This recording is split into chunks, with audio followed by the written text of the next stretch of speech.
You are now tuned in to episode 186 of the Sales Development Podcast, powered by Tenbound, hosted by David Dulany. And for episode 186, David has David Lexner, Director of Business Development at Cornerstone OnDemand, on the show. David kicks off the episode by asking David Lexner to share how his background in activism and calling government leaders led to his career in business development. An extremely interesting story and a quite unique journey that David's taken into the sales development world, and he shares his experience in building out the team at Cornerstone.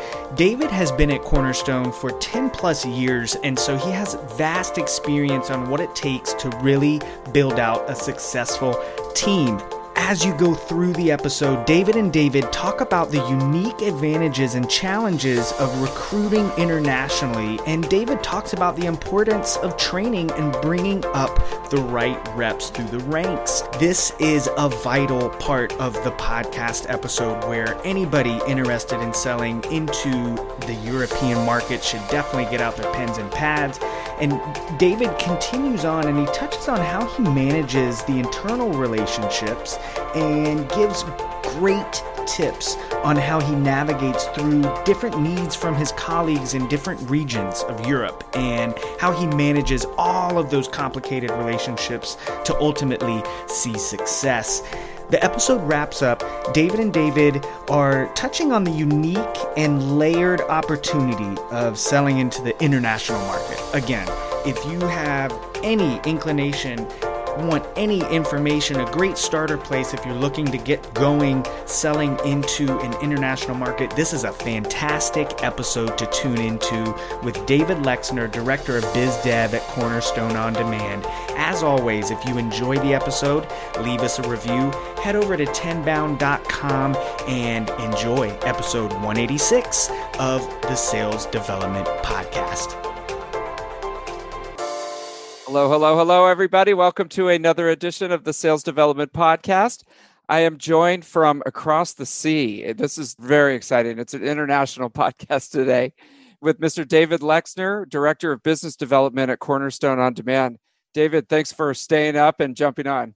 I'm so excited to be with you. Yeah, we reached out over LinkedIn and you raised a great point, which I want to really dive into on the podcast. David, tell us about yourself. How'd you get into sales development and end up running this very complex organization at Cornerstone OnDemand? So I guess it all started after my studies when I joined an organization called Israel Action Center. I was actually born in Denmark and moved to Israel when I was 18 and studied here. And I then joined the Israel Action Center kind of because I was interested in activism and, promoting Israel. And these were all like these crazy activists that were demonstrating around. And I thought it was fun. And I met this crazy lady, British lady called Doreen Gainsford, who was obsessed with this. And she became my manager and also my mentor. And I think she was the one that taught me the world of calling. Listen, I remember the first day getting in there and, it was kind of a / office manager marketing position. It wasn't really defined. It was a small organization. And I get into the office and there's 3 phones on my table. And, I remember thinking to myself, what do I need 3 phones for, right? I can do with 1. I soon figured out that I couldn't do with 1 because we would be calling the same people, the same gatekeepers from 3 different phones at the same time, just trying various approaches. It was crazy. And, because part of the job was to lobby these parliament members in around Europe. And her rule was, there is nobody you cannot get on the phone. Everybody can be reached on the phone, and she taught me a no is not a no, right? A no is just a proof that the person you're trying to speak to is not convinced yet. And, I really like that, right? And it was all a matter of driving people crazy and tearing down walls and getting to speak to people. And it was tough, but it was a great learning experience.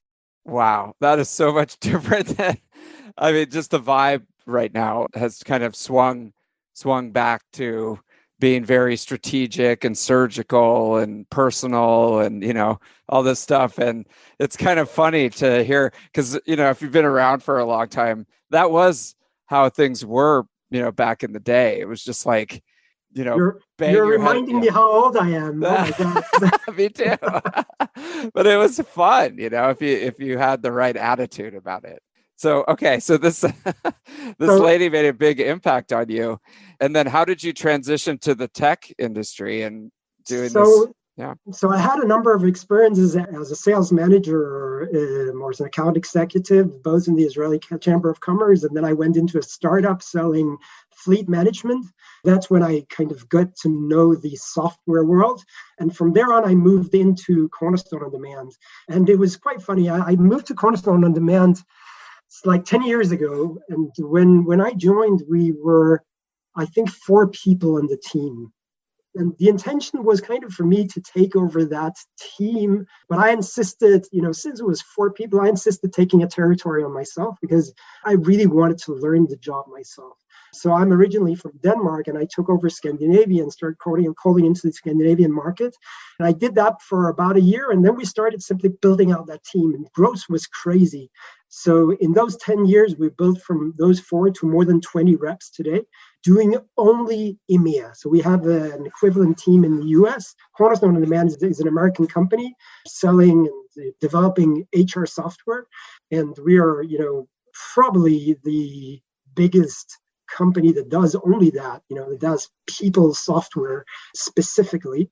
And we have an equivalent team in the US, and then we have the EMEA prospecting team, which I have managed ever since and built up ever since. And we're building out with more reps and more responsibilities, moving into inside sales, et cetera. Okay. Wow. All right. So, familiar with the company, and I mean, you really got in right on the ground floor. I like how you came in and started doing the job so that you could, get familiar with the market and not just running the team, without that familiarity. And you focused on the EMEA market. So, what have you learned, for, American audiences or folks who are interested in prospecting to EMEA? How is it unique in your eyes? And, what have you learned from doing that? So, as you know, when you take over a team like this, the most important thing is to be able to scale.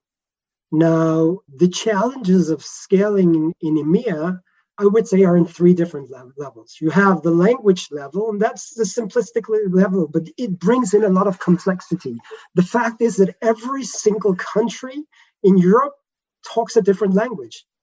Now, it might be that a lot of those companies will be able to communicate in English, but if you want to build a relationship and you want to build their trust with that company, you need to be able to speak their language. And that's not only the language of speaking the words in the language that they're used to speak, but it's also speaking their cultural language.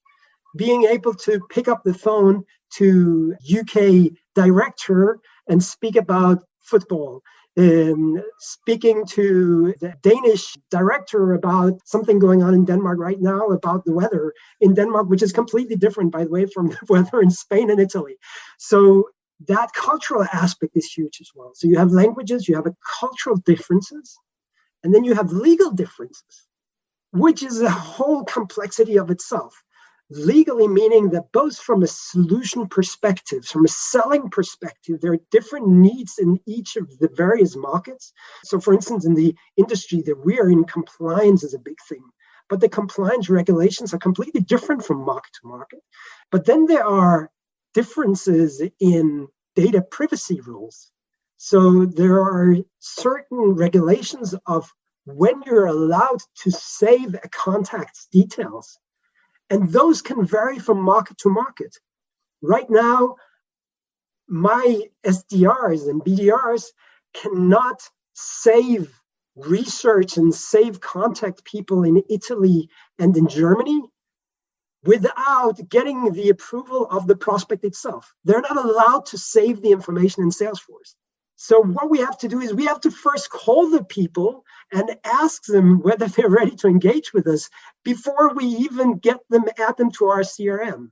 While in other markets, we don't have those limitations, but we have other limitations. For instance, that you have to send an email 48 hours after you add them to the CRM system. Now, how would your prospects feel if you suddenly receive a mail saying, hey, this is from Cornerstone. We just added you to our selling database, but nobody ever spoke to them, right? So there's so much complexity. And I think, and maybe that's where we should start. If there's one thing that I've learned and I think, I don't know who came up with the term. I think the first time I heard it was from the manager of Cornerstone Europe. He's called Vincent Bellevue. He's, by the way, Canadian, which is a good mixture because that's both French and English. So he said, in Europe, you need to be global. And I love that term, right? It's really a matter of, yes, you need to be global at one level, and you need to be able to scale globally, but you need to appear locally. So the feeling of the company that you speak to and the prospect you speak to needs to be a feeling of them speaking to somebody that is an expert in their local market, that has value to bring them at their local market with their local challenges. And that brings in huge challenges and a lot of complexity, both when it comes to building the teams, building the structures, building incentives that make sense, building career paths within the team. It makes complexity when building messages, pitches, equal email sequences, because that messaging needs to be very, very country specific. And it brings complexity at the legal level on what you're allowed to do, how you like to treat your reps, where you're allowed to record calls, et cetera, et cetera. So where do you start with this? Because it seems like you would need at least one person on the team who's global, who's sort of almost like a subject matter expert for each specific country. So is that how you think about putting your team together? You need sort of almost like a country expert in each seat, or do you have people managing multiple countries, because there's multiple countries in the EMEA? So when we started, we had people covering more countries. So typically you would have a UK English speaker covering the UK and the Scandinavians, so the Northern European countries. You could have one person covering the Central Europe countries, including the German-speaking Eastern Europe. And then you would have people focusing on the southern part of Europe, and you would usually need at least two people because you need a French speaker and then somebody that can speak Italian and Spanish, which are similar languages and can therefore often be handled by one person who can also understand. Also culturally, those are close, connected countries.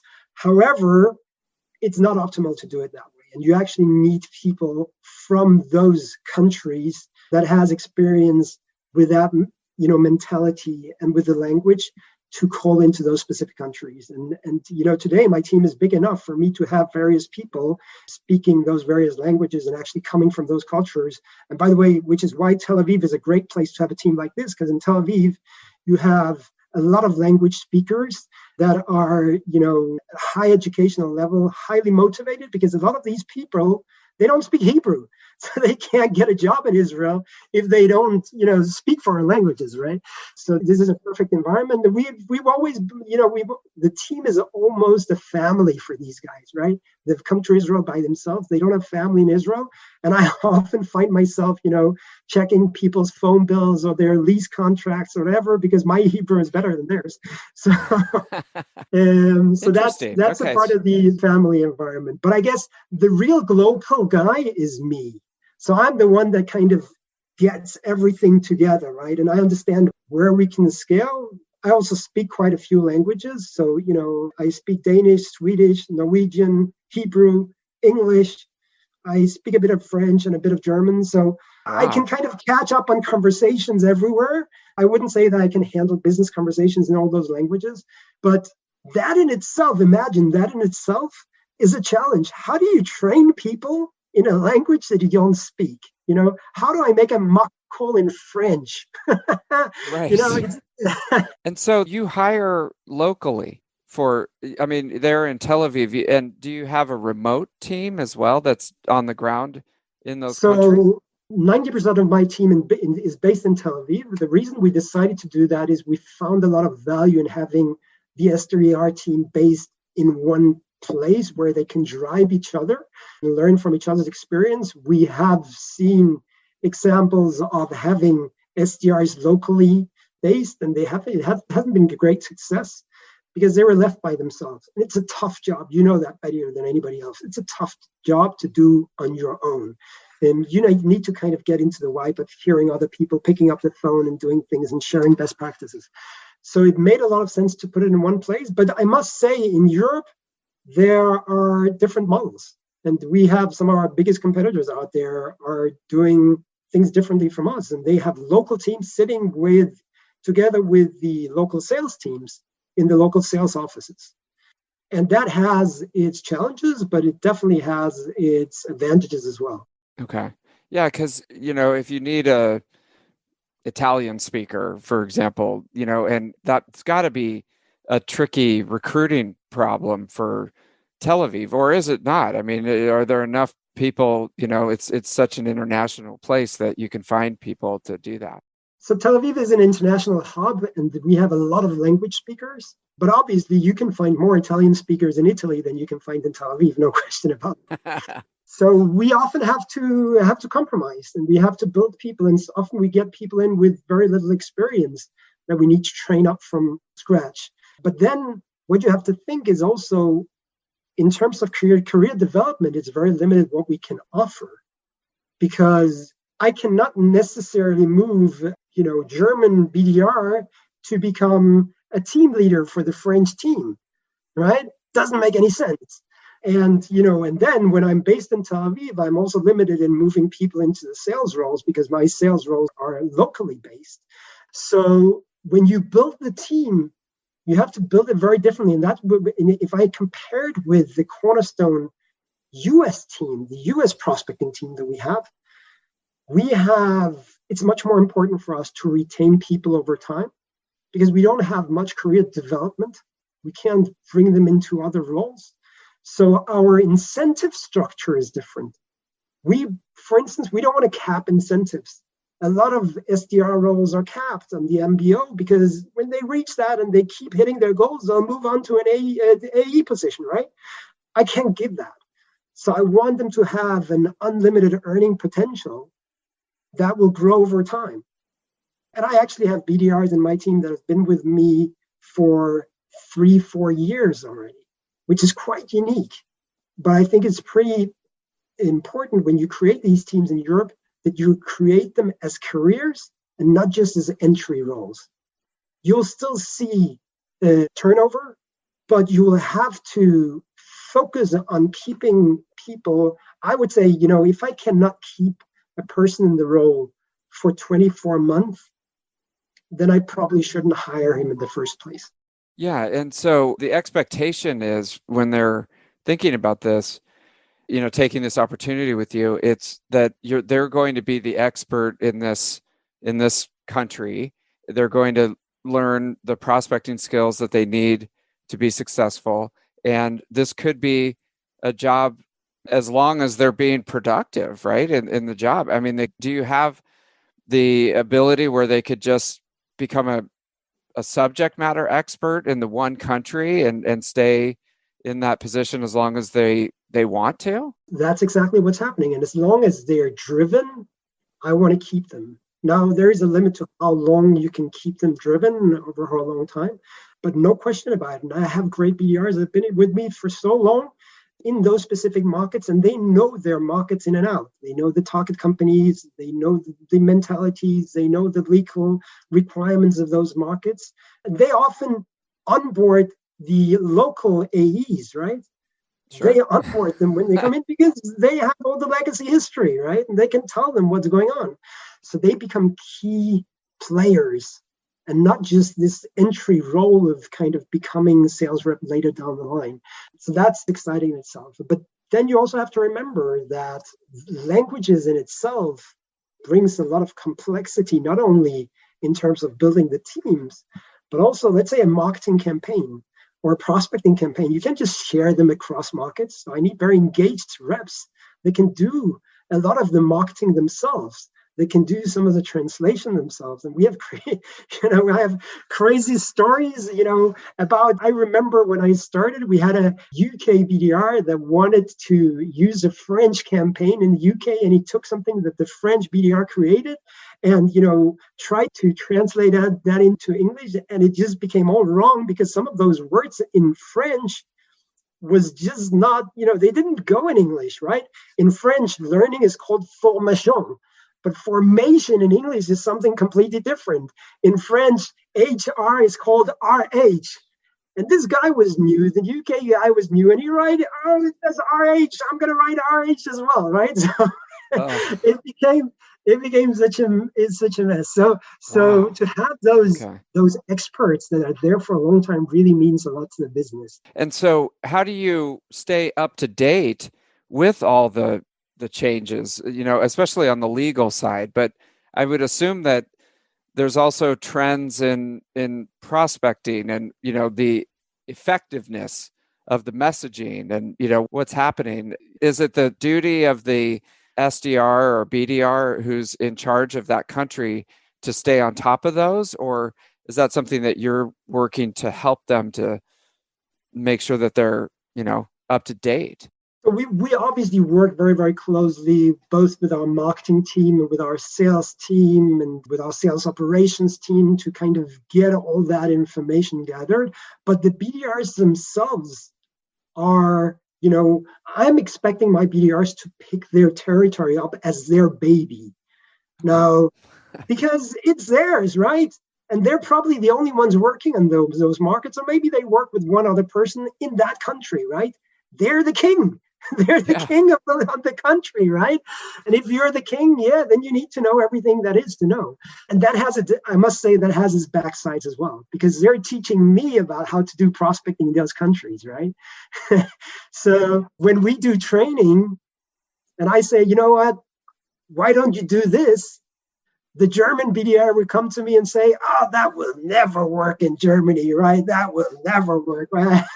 We have this sharing of best practices, and I have this UK BDR that are sharing these, to his prospects in the third email without response. He's sharing these cute, GIF pictures of dogs that are really sad for not getting an answer. They're really cute, and he get responses from them. And, we had this sharing practice, and I just saw I saw the faces of the French and the German. They were like, what? You gotta be kidding me. In Germany, you have to understand, in Germany, you can't call people by their first name, right? You only say Herr and Frau, right? Herr Miller, Frau, or whatever. So, to throw them a doggy gif. I'm not sure that. So what do you do in that case? If you're training, I mean, you said it, you're essentially running 10 different SDR teams, and each team has one person. So if they come to you and they go, that might work in the UK, but that would never work in Germany, how do you train them? So it's a matter of getting the balance right. And they have a lot to teach me about their local cultures. What I need to teach them is to go beyond their local cultures, or at least what they think are their local cultures. I have this rule that when you prospect, you always feel more uncomfortable than the person you speak to. And, the question always comes up, how far should I push? How far should I go, right? My rule is always get to the line where you don't feel comfortable anymore, and then move one step forward, right? I think that works very well in each market, right? And it might be that the German BDR will feel a bit uncomfortable before the Scandinavian BDR, and he will then only take that one step ahead, right? So I think that is a good finger rule to have. But you also have to give them space, because they often know their mentality and their country and their language better than you do. And you have to be careful teaching them something that you don't really know about. I'll give you an example. Danes and Swedes and Norwegians love giving out mobile phone numbers. You will be amazed, but you're calling up, switchboards, and you're asking, can I speak to this person? No, I'm sorry, he's not available. But let me give you his mobile number. You don't even have to ask for it. It's pretty amazing. Wow, that's amazing. And then you call a UK switchboard, The UK and Denmark, it's about it's 45-minute flight. They're very, very close to each other. You call the UK, they won't pass your call through. They will tell you, "Oh, I'm sorry, I'm not allowed to pass any call through. Why don't you send an email to info@company.com," right? That's, so it's completely different. And they are dealing with completely different challenges than the Scandinavians. That doesn't necessarily mean that prospecting in Scandinavia is easier, because if I got the mobile number, then all my competitors got their mobile numbers as well. Now what do So you it doesn't necessarily make it easier. So you need to know, that they know their markets well, but secondly, you need to bring them added value and need to push them. So when somebody comes back and says, "That will never work in my market," I'm always being very appreciative, but on the other hand, I will push them and say, "Try it. Try it once, try it twice. Maybe we'll be surprised." Yeah, you look at things more of a universal human level versus, just the, cultural aspects of what the person's telling you. I like that. That's really great advice, to get to the point where you're feeling uncomfortable and then go one step further. That's great for anybody, not just the BDRs. So looking at it from a management perspective, so, the business comes to you, the executives, they want the pipeline, they want the numbers, it's culture schmulture, like, I don't care, or, we care about it, but it's like, just give me the numbers, David, So how do you manage all these different SDR teams and BDR teams in different countries from a, high level metrics perspective? And when do you know if things are starting to go downhill and you have to, make a change? So great question, because there is so much complexity at that level as well. Because my business is not just to get a pipeline number. My business is to have enough pipeline in Germany and have enough pipeline in France and have enough pipeline in the UK. And each of those VPs will come and hit me with a stick if I don't get whatever they need, right? And I could be doing my overall number by 200%, but be lacking in the UK, and I wouldn't be doing my job. So, wow. So I'm trying to do is I'm trying to keep a very close relationship with the regional leaders and understand exactly what are their requirements, because it's not only a matter of the specific number they need, but it's also a matter of what is behind that number. And since each of these countries, work at a different pace, it could be that in one country you have a sales cycle that traditionally would take 3 to 6 months, while in another country it could take 12 to 24 months, right? Just out of a cultural perspective, especially now with COVID-19, you have certain countries that are very affected, and then you have certain countries that are not affected at all. So the pace in each of these countries is very different. You need to understand that, and you need to understand the expectations from the regional leaders, which is why that both at my level, but even down to the rep BDR level, there needs to be a very, very close relationship between the local reps and the business development team. And my teams are keeping that ongoing communication. So there is, I know on the market you have sales development teams that are very disconnected from the sales teams, and you have sales teams that are extremely connected. I would say we are more than extremely connected, because you need to be that. You need to be smelling the local smell all the time and feeling what's going on in the market in order to understand what is the product that eventually you need to deliver. And so it sounds like the relationship that you have with each of these leaders is really important. And, if you're dealing with someone who's never satisfied with what you're doing, how do you deal with that? Because I could see if you've got 10 different, VPs and they're all stressed out in their own different way. And I know that sales development a lot of times becomes the finger pointing department. It's all their fault that we don't have the pipeline and stuff like that. Do you ever have to deal with that? And how do you keep that relationship positive. It's like that in Europe as well, Okay. So That translates across the... I don't think I have ever had a VP of sales or a regional VP of sales telling me I have enough pipeline. Don't give me any more pipeline, right? Stop. So yes, it's like this, and we get that occasionally. And and I would say they all want more, right? And they all want more rep, and they're all coming to me and say, "Hey, the Spanish team is doing really well. Why don't you take one of those headcounts and move it to the German-speaking team, right?" And that's where I'm the local guy, right? I'm the guy that sits with each of them, but also has a relationship with the European VP. And I can get that level of business, understand that, yes, it might be that we're currently doing really well in Spain, but the Spanish target is lower compared to the French target to begin with, right? So if I'm doing 150% of my number in Spain, that doesn't mean that the business overall is very well aligned. And I still need to focus in Spain in order to make up for my number in another place, whatever. I have some very hot deals, and that's a strong market at the moment.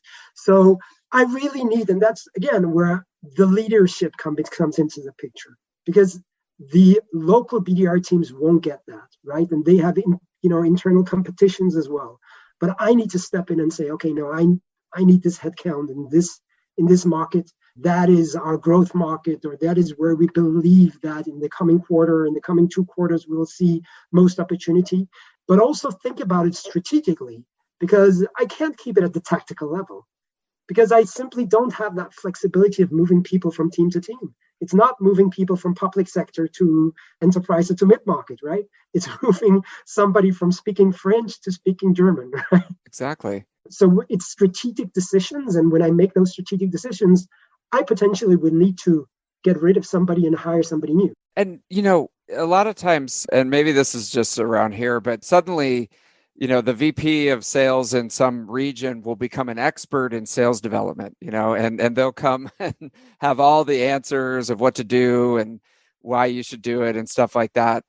And, do you ever have to deal with that type of situation? And, how do you manage that relationship? So it brings me a bit back to my reps coming back to me and telling me, this will never work in my market, right? Because I get that from the VPs as well, right? Okay. And I sometimes encourage my BDRs to do crazy things, right? And the feedback from the field is like, are you sure, right? Do you really want to send an email like this and this? And so again, I think it's a matter of building the trust at the personal level with those regional leaders. And I think that's something that any BDR manager should take in. Really, it's a matter of them seeing that you care about their business and you understand the complexity, and that you understand that when you do take risk, you have thought about it and you've thought about the risk that is involved in the messaging that you bring, that is involved in the tools that you use, and you understand when to test and when to hold back. And it's a matter of being a good listener, right? And I think that is probably a good message to any BDR, right? And to any BDR manager, right? I'm always telling my BDRs, it's not a coincidence that we were born with 2 ears and 1 mouth, right? We should probably be listening double as much as we're talking. Oh boy, another great piece of advice. Being very patient with these people, because you're an expert in sales development and you've been doing this for a long time, and you're looking at things very strategically and carefully. And suddenly now this non-expert is telling you how to do your job. And it's like, okay, let's hear them out, be patient, explain what we're doing, and we'll get it back on track. Question for you. The data, you touched on this, but it's very complex, right? In the European Union, each country has its own rules, and you have to ask for permission. How do you think about supplying data to the teams in a way that's compliant and, plays by the rules and is yet effective in setting, appointments? So there are two levels of it. There's the legal level, and then there's a more practical process level. So at the legal level, Europe introduced about 5 years ago GDPR rules, which are basically privacy regulations on what data you're allowed to store in your CRM systems. And they're different from country to country. Some of them are pan-European, some of them are very specific. I've worked, when those laws were introduced, I worked very, very closely with our legal teams in order to understand those, with our marketing teams and sales operations teams, in order to get our CRM system optimized to kind of fulfill those requirements and for us to stay compliant. And then I worked with my team in order for the BDRs to understand, right? Because the BDR just wants to get out there and talk to people, right? And suddenly I'm coming and I'm limiting them and telling them, no, you can't store and you can't, call and you can't email this person, right? And we have, if you look into our CRM system, you'll see these crazy, you enter a contact, you'll see this crazy item saying, like an envelope with a big red, red sign on it, don't email this person, right? And I occasionally get, phone calls from our legal officer telling me that, hey, we had this person complaining about him receiving an email or receiving a phone call from the BDRs. And then we need to work together and figure out. And I'm happy to say that we usually figure it out. And it's a situation that's pretty new. I think it was only 5 years ago that they were introduced. So we usually figure out how to do it, and we still optimize together with the sales operations team. So that is at the legal level. But then at the more practical process level, it's not that easy, because my French BDRs are taking notes in Salesforce in French. My Spanish BDRs are taking notes in Spanish, right? For me or for senior management later to look in and get understanding of what's going on in those accounts can be challenging. Add to that the way that the European market is expanding and is evolving over time is usually through mergers and acquisitions across countries. So what used to be a Spanish company or Spanish headquartered company yesterday is now a German headquartered company. Now, who owns that company? Who is allowed to prospect into it? Right? Is that the Spanish people? And who can read the information? So it's difficult. We have set a rule that the BDR language is English, but I'm still allowing my people to take notes about specific accounts and prospecting information in their local languages, because they will mainly be read by the local reps that are supposed to know those languages. However, all internal communication is in English, and we try to keep that across board so that everybody understands what's going on in the accounts and what's going on with the deals. But it's not necessarily that easy. Yeah. Oh my God.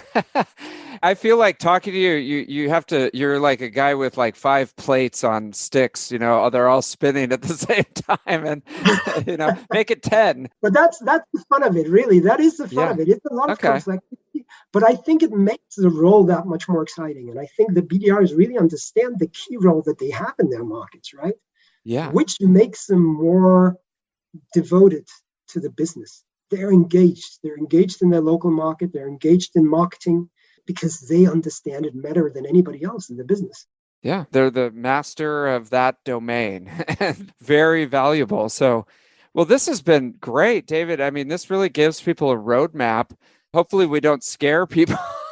It's like, I told you when you first got on, if people ask me about this, I just say, just outsource.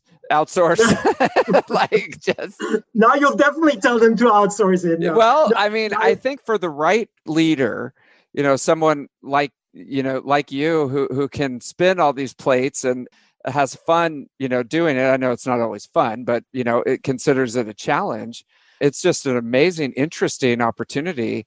And there's probably a lot of, unlocked value for American companies who haven't tried to do this because they're just intimidated, by the complexity. So, right. Yeah. And I'll maybe finish up by saying, listen, it is complicated, but if you have the resources to do it, it is so much more effective than going third party. I've had experience with third parties in EMEA. Because of the complexity, they meet the same complexity as everybody else.